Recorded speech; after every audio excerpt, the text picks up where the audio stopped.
Today I am going to make educate you with the person who followed Mahatma Gandhi in his life.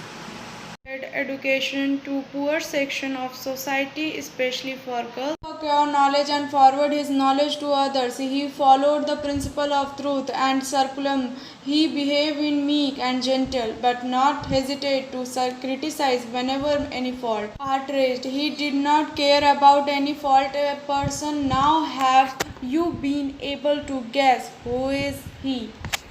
He is the Jayaprakash Narayan, who is the true follower of Gandhiji. Like his simple dress, he is simple in nature and behavior. He used to speak truth mostly and has a clear cut view about every happening in India. In the politics area of India, he has been associated with the Bari Vidyalaya High School and Rambandhan Girls High School.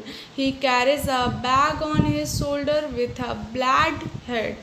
Some may not be adequate with him. There is a need of such person in the society. He fought with social evils and supervisions and there to spread scientific value in the society. Let us have a look on the interview with Mr. Meghdut Prasad accompanied by Sunita Mahto. आपका जन्म किस जगह हुआ था और किस परिस्थिति में आप यहाँ आसनसोल अपने पापा के साथ या खुद आए? मेरा जन्म बिहार के मुंगेर जिला के जमालपुर नामक जगह में हुआ था। जमालपुर स्टेशन से करीबन 4.5 किलोमीटर की दूरी पर मेरा गांव है पहाड़ के नीचे, जिसका नाम था रामचंद्रपुर, और वहीं मेरा जन्म हुआ था। और मेरे पिता 1932 में जब उनका पेट पीठ में सट गया था भूख के मारे, क्योंकि उनके माता पिता बहुत बचपन में मर गए थे, इसलिए उनके चाचा लोगों ने उनको पाला पर बहुत तकलीफ दिया। दिन भर का चूल्हा उनको खाने में दिया जाता था और शाम को जब वो पहाड़ पर से आते थे गाय चराकर या बैलगाड़ी चलाकर, जब उनको मीठा खाना दिया जाता था, ये उससे उब गए थे और उब करके वो चले आए, क्योंकि उनकी शादी हो गई थी और अब उनका गवन होने वाला था। इसीलिए वो पैदल ही वहाँ से चले और कहते थे वो कि हम 17 दिन में यहाँ पहुँचे थे। माने कहीं जाते थे, किसी गांव में जाते थे, किसी शहर में कस्बे में रुकते थे, वहाँ काम करते थे, किसी का सेवा करते थे, फिर खाते थे, फिर सतुआ उतुआ बांध के, उस समय तो सतुआ ही मिलता था, बांध के फिर चलते थे।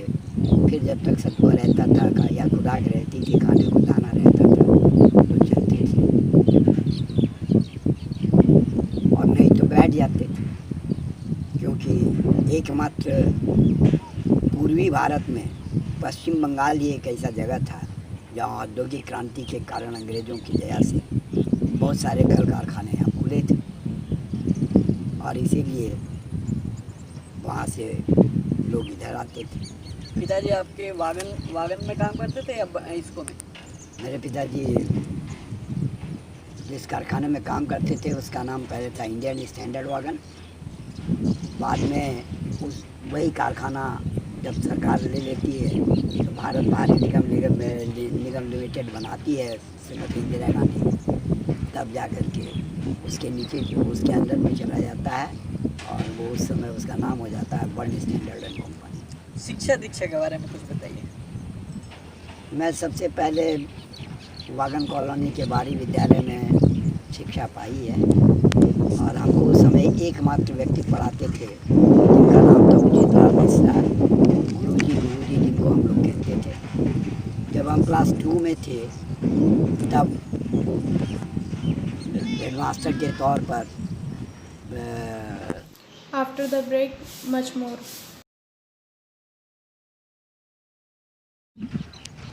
नाम मैं भूल रहा हूँ, वो आए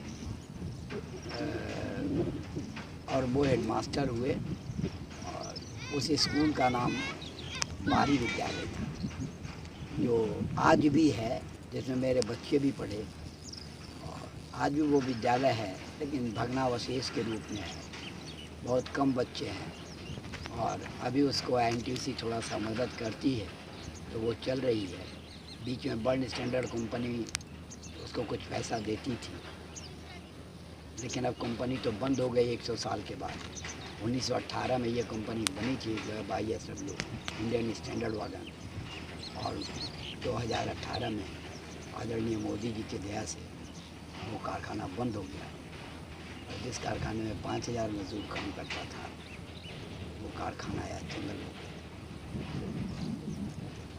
माध्यमिक या उच्च माध्यमिक? मैं उच्च माध्यमिक बनपुर बॉयज हाई स्कूल से किया हूँ।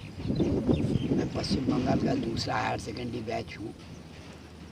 पर दुर्भाग्यवशात जिस समय मेरी फाइनल परीक्षा थी, उसके पहले यहाँ पर हिंदू विरोधी आंदोलन हुआ था, और स्वर्गीय हरधन राय साहब बांग्ला के पक्ष में स्कूलों को बंद करा रहे थे। और मैं एक हिंदी भाषी होने के नाते अपने स्कूल को खुला रखना चाहता था। उसी में कुछ मारपीट हो गई और पुलिस मेरे पीछे पड़ गई, और मैं भाग के धनबाद प्लेटफॉर्म स्टेशन पर चला गया, और वहीं प्लेटफॉर्म पर 3 दिन तक भूखे प्यासे पड़ा रहा। उस समय मेरे पॉकेट में सिर्फ 14 आना पैसा था, जो हमारे हेडमास्टर श्री स्वर्गीय हिमांशु शेखर मजूमदार ने हमको दिया था, और कहा था कि बेटे पुलिस तुमको खोज रही है, तुम भाग जाओ। और मैं ईस्टर्न रेलवे हाई स्कूल में परीक्षा दे रहा हूँ। उसके बाद आप शादी आपने कब की? मेरी शादी 11 जून 1966 को हुई श्रीमती कुंती देवी के साथ, जो आज भी जीवित हैं। मेरे साथ भूखे थपड़े खा रही हैं। वो कहाँ के महिला हैं? वो भी बिहार के गिद्धौर बोल के जगह है, वहीं की। सारा नहीं, गिद्धौर मीन्स वो भी पहले मुंगेर जिला में ही था, लेकिन अब जो है वो जम्मू जिला हो गया। उसके बाद आप नौकरी कैसे प्राप्त की इसको में? मेरी नौकरी का ये है कि मैं समाज सेवी था। 1970 में मैंने कल्याण समिति को जन्म दिया, और 1965 में मैंने कांग्रेस का फ्लैग पकड़ा था। 72 में जब पीटीआई शासन में आया, तो वो बहुत लोगों को नौकरी दे रहा था। उसने हमको भी ऑफ़र किया। पहले मेरी इच्छा नहीं थी, क्योंकि मैं अपनी ज़िंदगी प्राइवेट ट्यूटर के रूप में बिताया था, और बिता रहा था उस समय भी। उसने जोर डाला, तो मैंने उनके सामने प्रस्ताव रखा कि पहले वागन से कुछ लड़कों को दिया जाए। तो 8 लड़के की नौकरी उन्होंने दी, और अंत समय में जब एनआर दत्त से उनका मतभेद होने लगा, तो उन्होंने हमारे पिताजी से कहा, और हमारे एनटीयूसी के कुछ लोग थे, उनसे कहा कि अब मेरे हाथ से निकल जाएगा, और जयप्रकाश अगर नौकरी नहीं करता तो बहुत मुश्किल होगी मेरे लिए। After the break, much more.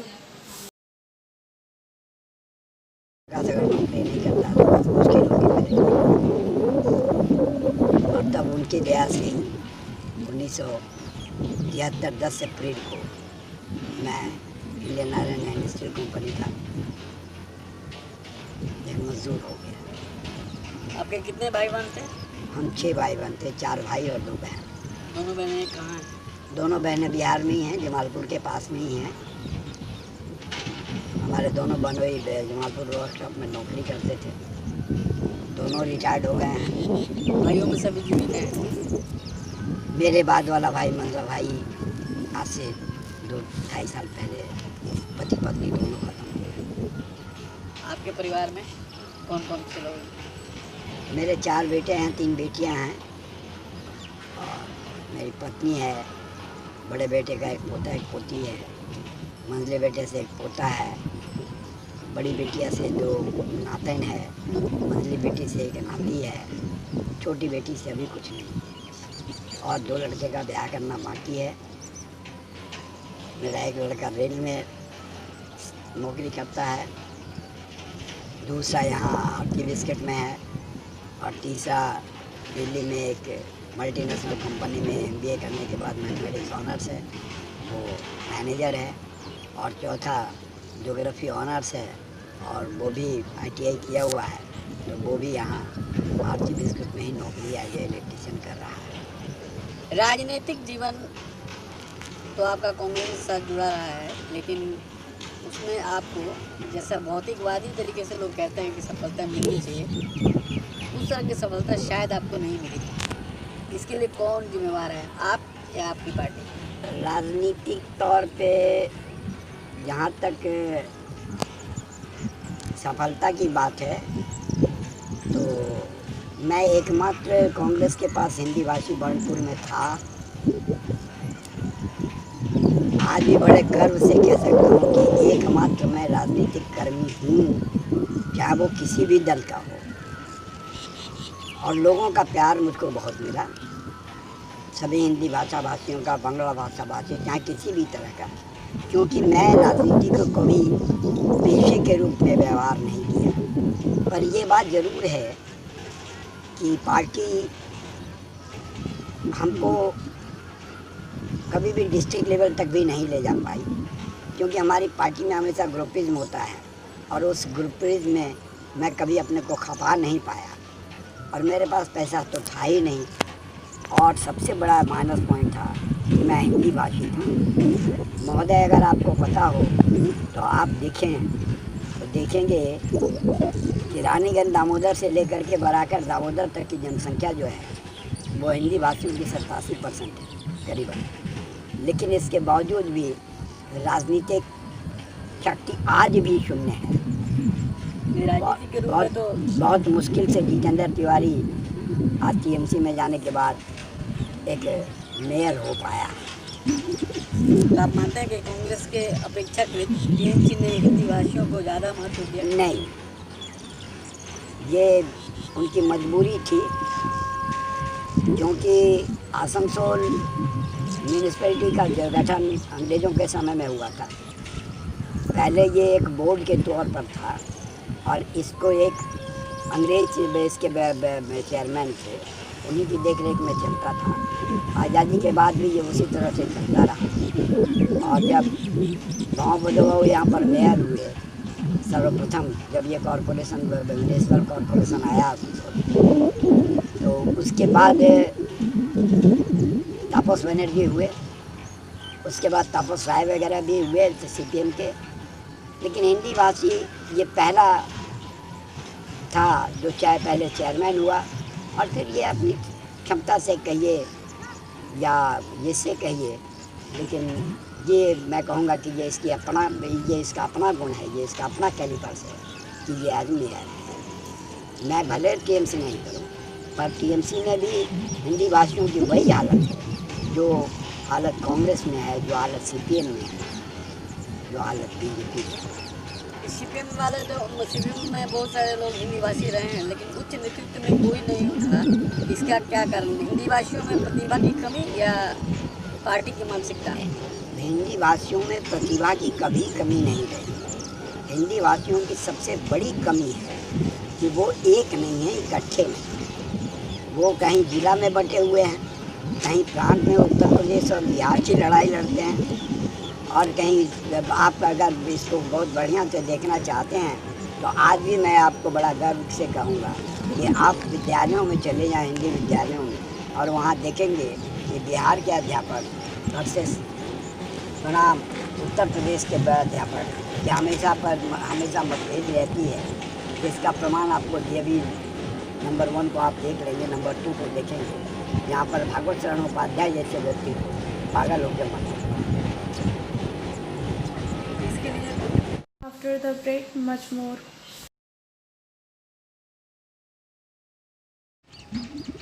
तो आप मानते हैं कि कांग्रेस के अपेक्षाकृत TMC ने हिंदी भाषियों को ज़्यादा महत्व दिया? नहीं, ये उनकी मजबूरी थी, क्योंकि आसनसोल म्यूनिसिपैलिटी का जो गठन अंग्रेज़ों के समय में हुआ था, पहले ये एक बोर्ड के तौर पर था, और इसको एक अंग्रेज बेस के चेयरमैन थे, उन्हीं की देख रेख में चलता था। आज़ादी के बाद भी ये उसी तरह से चलता रहा। और जब गाँव बुधवा यहाँ पर मेयर हुए सर्वप्रथम, जब ये कॉरपोरेशन म्यूनिसिपल कॉरपोरेशन आया तो उसके बाद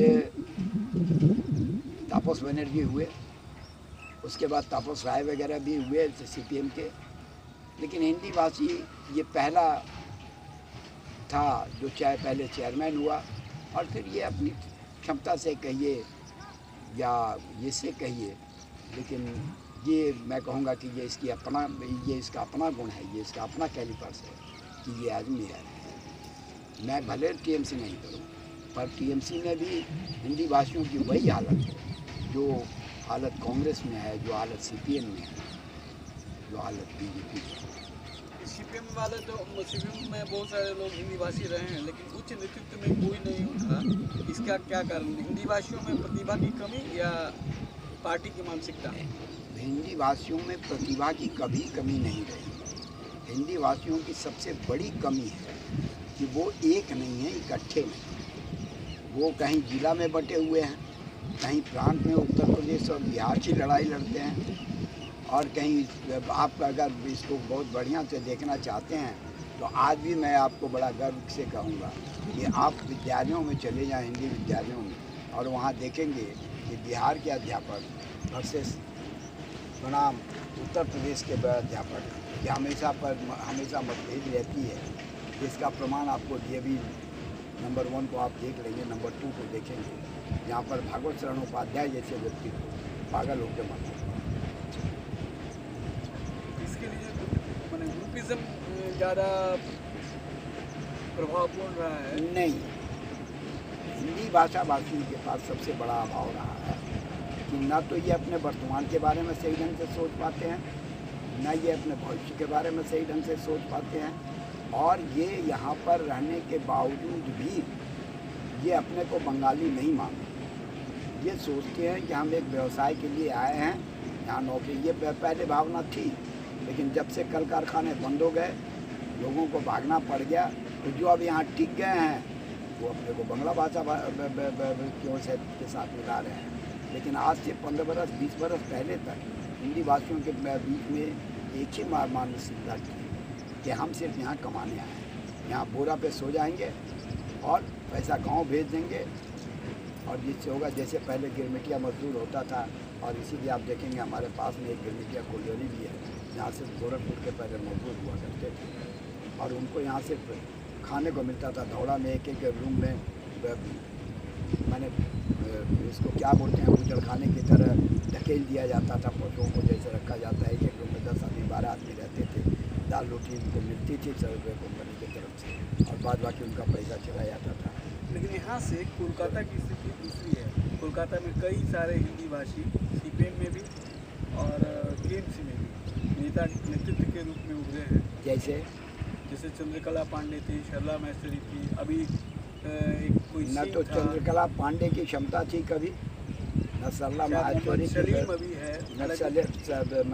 माहेश्वरी की क्षमता थी, न आज मोहम्मद सलीम की क्षमता है कि अगर मार्क्सवादी कम्युनिस्ट पार्टी शासन में आ जाए तो ये लोग कभी मुख्यमंत्री हो।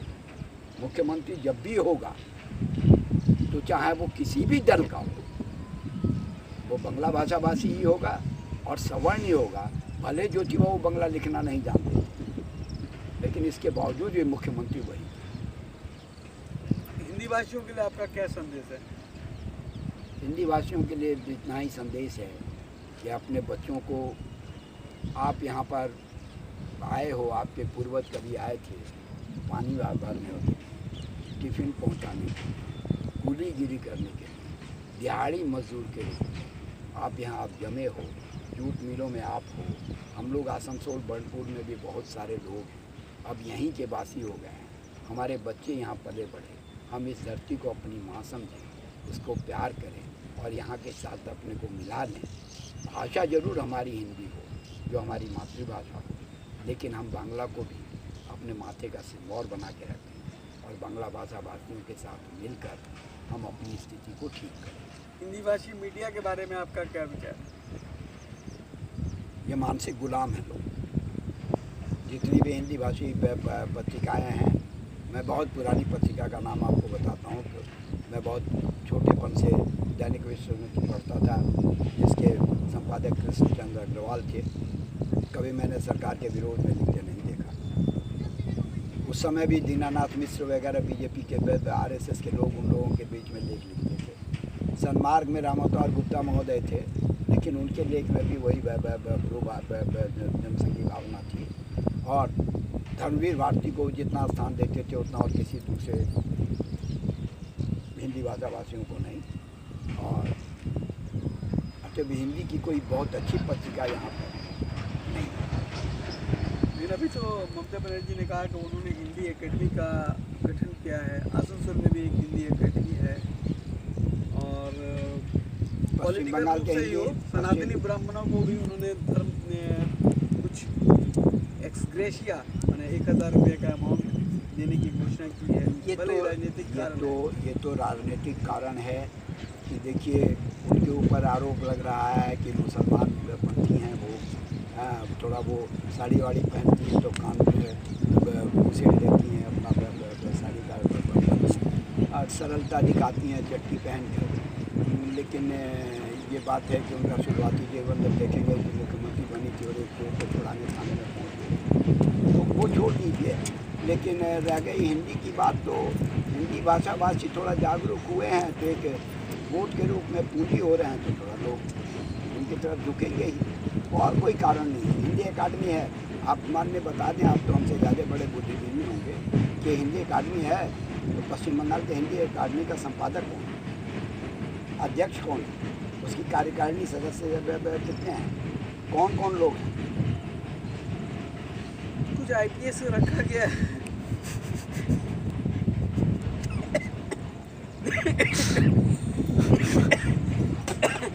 आसनसोल में आदरणीय उमा सराफ और मनोज यादव, उसमें मनोज यादव बेचारा थोड़ा ज़्यादा, जब से वो सचिव होकर आया है, वो लोगों को जोड़ रहा है हिंदी भाषियों को, ये बात एकदम निश्चित है। लेकिन यहाँ भी उनकी कार्यकारिणी है कि नहीं हमको नहीं पता, क्योंकि वो लोग टीएमसी वाले लोग हैं, उनका दल समझे। मैं तो एकेडमी का भी उपयोग मतलब पार्टी के रूप से हो रहा है, ये एकदम निघात, जिसका प्रमाण है आदरणीय जितेंद्र तिवारी का वक्तव्य, जहाँ वो पिछले साल का आप हिंदी दिवस के दिन देख लें, मंच पर उन्होंने वक्तव्य रखा था हिंदी भवन में, वहाँ भी उन्होंने वक्तव्य रखा था। वो तो दल के लिए है हिंदी अकादमी। पश्चिम बंगाल में मार्क्सवादी कम्युनिस्ट पार्टी जिस तरह का अत्याचार किए और जिस तरह का संगठन किए, आज मार्क्सवादी टीएमसी को भी उसी पद पे जाना पड़ रहा है और उसी पद पे चल रहा है। पश्चिम बंगाल तो बर्बाद हो गया। आप बताइए ना, मैं बर्नपुर में रहता हूँ, कब ये लोग 11वें शासन में आए कि 9 में, 10 में 10 या 11 में ये शासन में आए। एक भी प्राइमरी स्कूल बना क्या हमारे यहाँ?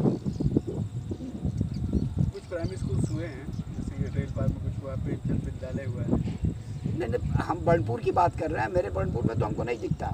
महोदय, मैं आपसे प्रार्थना करूँगा, आप नरसिंह बांध, हमको लगता है। After the break, much more.